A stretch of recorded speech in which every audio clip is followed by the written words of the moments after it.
అశ్విని నక్షత్రంలో కానీ, ఆశ్లేష నక్షత్రంలో కానీ, అనురాధ నక్షత్రంలో కానీ, పూర్వభద్ర నక్షత్రాల్లో లగ్నాధిపతి వెళ్ళి కూర్చున్నారు. అంటే అర్థం ఏమిటంటే సూర్యకర్మ రిజిస్ట్రీని తీసుకున్నటువంటి నక్షత్ర కర్మలో ఈ యొక్క ఆత్మ వెళ్ళి కూర్చుందంటే పూర్వజన్మలో వారి యొక్క శరీరము లేదా పూర్వజన్మలో ఉన్నటువంటి వ్యక్తులు ఏ యొక్క ఆత్మని వీరు పొందున్నారంటే, ఒక డాక్టర్ ఆత్మని వీళ్ళు పొందున్నారు, ఒక పొలిటీషియన్ ఆత్మని కలిగి ఉన్నారు, ఒక తండ్రి వృత్తిని చేసే వ్యక్తిని ఆత్మని పొంది ఉన్నారు, ఒక పొలిటీషియన్ యొక్క ఆత్మని వీరు కలిగి ఉన్నారు. అప్పుడు వీరి యొక్క తత్వం అంతా ఎలా ఉంటుందంటే, ఎంతసేపు అయినా ఒక మెడిసిన్ తెలుసుకోవాలంటే మెడిసిన్ డాక్టర్ అవ్వాల్సిన అవసరం లేదు.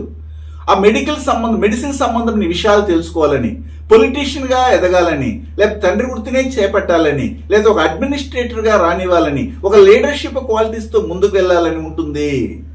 కావాలంటే పరిశీలించండి.